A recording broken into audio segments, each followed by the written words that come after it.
What's up, folks? I'm Chris, your NFL writer here at Occupy Fantasy, here with a look at the 10-game slate for week number 9 of the NFL season. I'm going to be going over some of the top plays you can use in your lineups this week for both low and high risk contests on a slate that is shaping up to be one of the more difficult ones that we've had thus far. We're missing some of the most high upside offenses available in the entire National Football League this week. Like 7 teams that we would prefer to play players from are unavailable to us.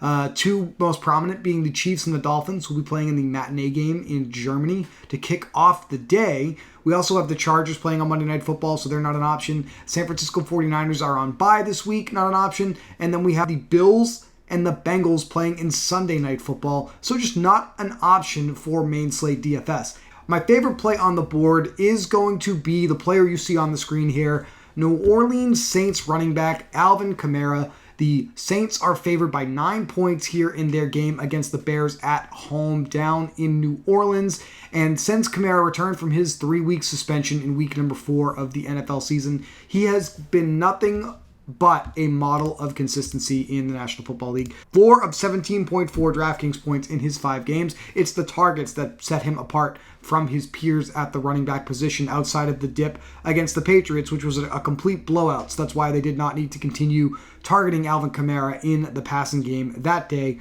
Still ended up with 18 fantasy points on the day. So if we're going to get between 17 and 22 carries from Kamara with 5+ targets in this game, that's what we should expect. He should basically be the first player that you start to build around this week because he's probably going to be the most popular player on this slate as well. And there's really no reason to overthink this. Matchup a little bit tougher on paper than it seems. Bears are a top 10 rush defense by DVOA this season, but they are the 3rd worst defense in the league defending running backs in the passing game thus far, and that is where Alvin Kamara scores us points in fantasy land. So we're going to want to play him heavily this weekend. 2 other big favorites on this 10-game slate. Cleveland Browns are favored by 8.5 points in their matchup with the Arizona Cardinals, who are now either going to be playing rookie Clayton Tune for his first start in the NFL, or turning it over to Kyler Murray if he's available. So keep an eye out for the Daily Plug that comes out on Friday evening. We're probably going to be tracking Murray's status up through the end of the week. Betting markets seem to believe Murray's not going to play this week, and that is how we are leaning as well. We're expecting the rookie Tune to play, which is a long way of getting around to a great matchup for the running backs here in Cleveland. If Kareem Hunt draws the start again, we're going to want to be interested there in high-risk contests, but we have to keep an eye on the status of Jerome Ford, who was active last week, didn't play a ton compared to Kareem Hunt, but another week removed from that ankle injury, may be in line for more work here. I think the Browns running backs are going to profile as better high-risk plays with a potential positive game script because it's not super clear how the workload is going to be separated between these 2 high-upside mid-range plays on DraftKings and FanDuel. The Baltimore Ravens favored by 6.5 points at home against the Seattle Seahawks. Gus Edwards got in the box 3 times last week. I don't know if we can expect that again here, but we are expecting a positive game script, and Gus Edwards' salary is still pretty affordable here at $5,900 on DraftKings. Not going to be super involved in the passing game, never really is. I think there are other running backs that are around or even cheaper than Edwards this week that the field is going to be playing, so Edwards may also be an interesting high-risk pivot in a positive expected game script in week number 9. There's just 1 game on the board this week with a total over 45 points in betting markets. That's the final game on the slate, the 4:25 p.m. matchup between the Dallas Cowboys and the Philadelphia Eagles. So because the Cowboys and the Eagles are going to have the highest total in betting markets going into the week, and the Eagles are the favored side in this game, we're going to see Jalen Hurts be the most popular quarterback on this slate. Not just in low-risk contests, but in high-risk contests as well. The Eagles will carry the highest implied team total as the favored side here, so that means DFS players are going to want to have exposure to Jalen Hurts, his favorite wide receiver, A.J. Brown, maybe Devonta Smith, either in addition to or in place of A.J. Brown for some creative lineups in high risk. Tight end Dallas Goedert should have a decent amount of ownership in low and high risk contests given the high implied team total. And running back DeAndre Swift, who has really come on strong as the only running back that you really want to consider from the Eagles in fantasy football. So all of these plays going to be super popular. On the other side, Dallas actually, on paper, has the easier matchup in the passing game. The Eagles are actually a significantly worse pass defense thus far on the season than the Cowboys are. Dak Prescott, significantly cheaper than Hurts, obviously doesn't have the same rushing upside in his game that he brings to the table here in this matchup. But if the Cowboys are able to keep pace with the Eagles or even outpace the Eagles, Dak Prescott getting it done through the air is one of the more likely ways that's going to happen. And that means Dak Prescott paired with some of his eye upside plays, like CeeDee Lamb had a big game last week. Brandon Cooks, who reliably will get you 4 targets. Apparently that's all he's capable of doing as an option here. Michael Gallup was actually pacing this team in recent targets before a dip to 3 targets last week against the Rams, also an option. Jake Ferguson at tight end, a way to get different in the high-risk stack with the Cowboys, and obviously running back Tony Pollard, who has been underwhelming in fantasy football this year, but is still getting the opportunities, and we should expect him to continue to get the opportunities here against the Eagles. This game is going to be littered in both low and high risk contest lineups this week. I think the best way to get exposure is at the quarterback position, and Jalen Hurts is going to be where everyone is in low risk this week. So let's build out the rest of the low risk lineup here. Talked about Alvin Kamara off the top of the video. He's going to be in everyone's low risk lineups this week, so I think you just want to block and use him here. Even though the Browns and the Ravens have positive expected game scripts, being favored by so many points, they don't actually have the highest projected owned running backs on the week. Look to the Occupy model here for some of those plays. Despite the fact that the Las Vegas Raiders have completely cleaned house and replaced everybody that apparently works for and plays for this organization at important positions, Josh Jacobs is going to be one of the most popular plays on the board against the Giants defense this week. The Giants defense is very good defending running backs in the passing game, so I would expect Jacobs to get his work done on the ground if he's able to do it this week. The Raiders are still favored in this game despite all of the turmoil in the front office and at the quarterback position that's going on. So Jacobs is going to be pretty popular as an option this week. Pollard in this high total game with the Eagles is going to be up there. The most popular play at running back right now in our model is actually going to be Carolina Panthers running back Chuba Hubbard. Hubbard out-snapped Miles Sanders 45-12 last week, and he had 15 carries while Miles Sanders had just 2. Sanders was completely healthy and available to play. The Panthers coaching staff just apparently decided that Chuba Hubbard is the better player at this point, and I don't see any reason for that to change. Going into week number 9, he's come in at just $5,000, and that's important here because I think using him is going to make the lineup fit in both low and high risk contests to get some of these high upside plays from the highest total games on the board. And it doesn't hurt that Hubbard's Panthers are actually playing in one of the higher total games on the board themselves. The Panthers and the Colts is a 44-point total right now, which is tied for second highest with the Seahawks and the Ravens. I don't really love Jacobs as a running back in high-risk contests this week. He's going to be popular. My favorite play is actually Rachaad White from the Tampa Bay Buccaneers. He is going to have a really good opportunity to succeed here. We've seen the target spike for Rachaad White in trailing game scripts in recent weeks against the Bills and the Atlanta Falcons. As of right now, we actually are projecting a similar situation on the road. The Texans are favored by 2.5 points. White should be a very interesting play at this $5,600 price tag, and it allows us to do some more interesting things in high-risk contests. One quick update based off of the injury news we got here on Friday. The Texans ruled Dameon Pierce out for Sunday's game against the Buccaneers. That means we're going to expect Houston Texans former Buffalo Bills running back Devin Singletary to draw the start at running back. And at just $4,300 here on DraftKings, $5,300 on FanDuel. Singletary is almost certainly going to end up being the most popular value play on the board in both low and high risk contests this week because of this injury to Pierce opening up the spot for Singletary. So definitely include Singletary in your builds this weekend. Let's talk about low risk wide receivers really quickly. No surprise, Jalen Hurts' favorite target, A.J. Brown, is the most expensive wide receiver on this slate. It's also going to be the most popular wide receiver play on this slate. A.J. Brown has had a floor of 8 targets in each of the last 6 games, and he has not been below 127 receiving yards. A.J. Brown has been phenomenally efficient in this offense for the Eagles. I see no reason for that to change here. Jalen Hurts really has a really good relationship here with A.J. Brown. I'm going to side with the salary, I'm going to side with projected ownership, and I'm going to side with betting markets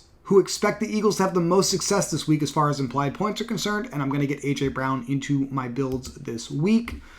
A value wide receiver here that right now is popping in our model is actually Demario Douglas from the New England Patriots. The Patriots have a really ugly situation going on at wide receiver. Kendrick Bourne tore his ACL, unfortunately, last week, so he's going to miss the remainder of the NFL season. Devontae Parker is suffering from a concussion, and he has not practiced this week. So we expect the Patriots to be without their two top receivers that they've had throughout the NFL season thus far. Demario Douglas played a lot over the last couple of weeks, 7 targets against the Dolphins, 6 targets against the Bills, and is probably going to slide right into the number 1 receiver role here for Mac Jones in this matchup with the Washington Commanders at home.